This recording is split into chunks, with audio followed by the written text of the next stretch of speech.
What's going on, guys? It's Jeff. We're here on some more World War II. I'm only on World War II basically because today they actually ended up dropping the campaign trailer for... The enemy oh shit, team. this is too high. Did he keep shooting my body? Yeah, so yesterday the Eagles actually won. That's surprising because realistically, I mean, looking at it, it didn't feel like they were supposed to win that, but you know, I would have sounded like a delusional fan if I was saying, you know, maybe they have a chance. I say that with literally every game. All I'm saying is any of these teams could actually beat anybody. On the right day, on the right circumstances, right people are, you know, it could be straight up an entire culmination of different things, but this game's not nearly as bad on K-BAM. Got a little used to aiming around a little bit. I got a little used to using K-BAM again when I was playing a little bit of Battlefield because the controller settings on there was so just not good. Battlefield did not feel good on controller. It's weird though because it's specifically 2042. Like it didn't feel that bad on, you know, Battlefield 4, 5, 1. I mean, keyboard and mouse is pretty straightforward. It's gonna feel the same basically every time. The Tyson Fury and Deontay Wilder fight was ridiculous. I mean, way better than anybody could have asked for. I mean, it was just, there's so much drama. It was like, oh yeah, okay, Tyson's starting to take over, and I'm like, all right, yeah, cool. But again, Deontay just showing it doesn't matter how fucking out on his feet he looks like that, but all he has to do is throw one solid punch. And if that shit lands square at all, you're going to fucking punch Tyson dead in his forehead and just in fucking eyes. He didn't even know where he was looking after he got hit with the shit. But again, just like the other fight, Tyson ends up getting up. It's crazy. They both knocked each other down multiple times. They both got up. They're all just like, they were swinging, man. Even though Deontay Wilder lost and all that shit, I think he gained a lot of fans, to be honest. People were like, yo, at least he's not going down. Because see, in the one fight, he said, yo, let me go out on my shield. He was pissed off about that throwing in the towel. And to me, at that time, I was like, oh, that's kind of like, why is he so mad about that? But in reality, you know, like I said, they're just trying to save your brain, man. But when you look at this fight, I mean, yeah, no, that dude definitely, he can take a lot of punishment, like a lot more punishment than I thought that he could. I genuinely thought that when he didn't get his way, he would just crumble mentally. You would see it a lot in his body language and posture and shit like that, but he was always there. He was always fighting, always dangerous. That's the scariest part about it. You can try to remove the danger from some of these guys that have crazy punching power,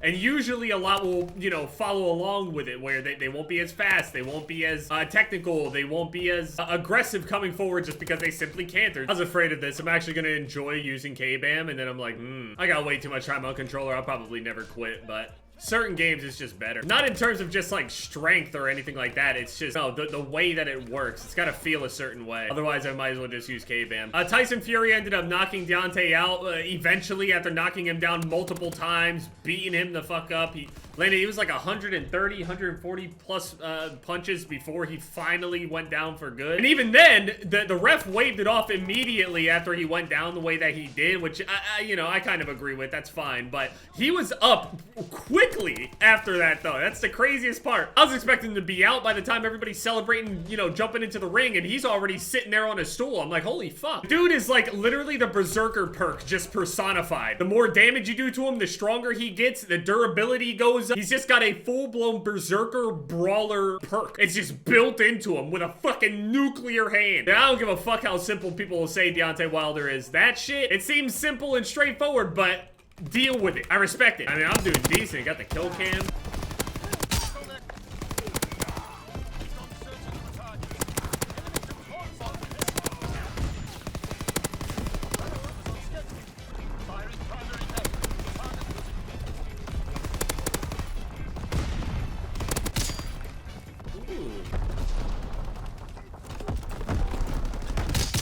Damn, that was violent. And speaking of violent, like I was saying, that fight, great. Marina torching Mackenzie Dern, to be honest. I mean, her stand-up is just nasty. Vanguard campaign trailer, I mean, it looks like a typical World War II kind of thing. I don't know what else to really say about it. Other than the fact that the game actually looks incredible. I honestly, I didn't even realize that we haven't actually gotten a campaign trailer yet, but graphically, being on the IW engine is, I wouldn't say that it looks better than Battlefield. Battlefield graphically looks fucking incredible. The only thing that really stood out to me in the trailer was the fact that how good a World War II setting can look. I'm likely going to be playing on low settings anyway, but going into the campaign, that kind of shit actually matters now, and I'm excited to play the campaign for the thing. I mean, it looks like a typical World War II type of shooter, though, where this is good guys and bad guys, and then they do this, and people are dying, and all sorts of fucked up shit's happening.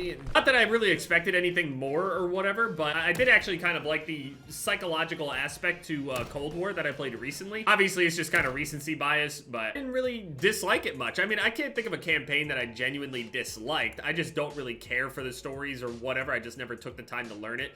Crazy with the amount of Call of Duty that I played, but I just don't really care. But with this coming out, yeah, I'm definitely gonna go and make a campaign thing on it, crank the graphics up on the shit. Likely it'll be, what, like 5 to 7 hours or so usually. They introduced like 4 or 5 characters, one of them being Kingsley, the one that we know as like the main guy. At least it seems like he's the main guy. I think he was like the narrator as well. I remember the snaking that you could do on this game. It was nuts. The main characters, they seem like they're from a bunch of different places, different divisions of things. It kind of does remind me a little bit of like the divisions thing going on with how World War II had it, where they had people that specifically in like almost all branches of like military, no matter where they're from, kind of be like a focal point somehow. I don't know. Could you just imagine you're playing a COD campaign and your character is actually just the average soldier? That's like playing Black Ops 3 realism mode. That's what it feels like to be an NPC right there. Realism difficulty on BO3 was no joke. And fuck no, before anyone asks, I am not doing a veteran playthrough on those things. I'm gonna be able to play it through. I want to enjoy myself, not hate the game before I even start. Sure, I would get a great sense of satisfaction beating it there, but the satisfaction by finishing the series in itself is enough. I'm satisfied. Blazing hot game right there. Kill confirmed. Why did that finish so fast? I thought kill confirmed was long. People are getting like 25 kills at the most in these games. What is happening? I get it, it's shipment, but what are these scores? There's not really much to say about the trailer. Also, I'm kind of interested to see what they're gonna do with these zombies. Imagine how good the zombies are gonna look on this engine. Like, just, it's gonna genuinely be scary. I know that Sledgehammer, this, you know, they have their own zombies, as you can see down in the bottom right, and I think it really just wasn't very good, or at least it didn't have the same appeal as, like, the original zombies. Something about it is different. I'm not entirely sure. I never really tried it. I never really got the difference.